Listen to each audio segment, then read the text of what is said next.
એ પછી ફરિયાદીની ફરિયાદમાં એવું છે કે પ્રાંત સાથે વાત કરતા કરતા સીધો કે હાથમાં ગ્લાસ લીધો ને મને મારી લીધો. પણ સીધો હું કામ માર્યો?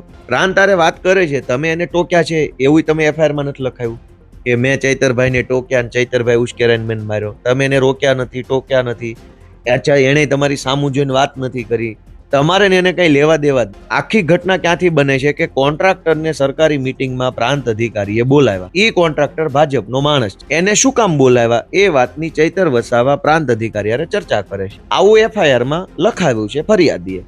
પછી એ ચાલુ ચર્ચાએ તે સીધો ગ્લાસ લઈને મારી લીધો. એ કેવી રીતે માનવામાં આવે? ચાલુ ચર્ચાએ તમને ગ્લાસ મારવાનો કોઈ મતલબ નથી, કેમ કે તમે એને રોક્યા ટોક્યા નથી અને એને તમારી સામે જોયું નથી. હવે ફરિયાદી શું કહે છે કે ગ્લાસ તો મને માર્યો કાચ, પણ એ ગ્લાસ મને વાગ્યો નહીં, કેમ કે ત્યાં પોલીસ હાજર હતા. એને મારા માથા ઉપર હાથ રાખી દીધો આમ, એટલે પોલીસના હાથ હોવાના કારણે મને કઈ વાગ્યું નથી. આવું ખુદ ફરિયાદી લખાવે. હવે કાચનો ગ્લાસ માર્યો કે ન માર્યો એ પ્રશ્ન નથી, પણ ફરિયાદી કહે છે કે મને માર્યો છે પણ મને વાગ્યો નથી, તોય તે જાનથી મારી નાખવાની કલમ ઉમેરાઈ ગઈ. જે ગ્લાસ વાગ્યો જ નથી, વાગ્યા વગર માણસ મરી જશે.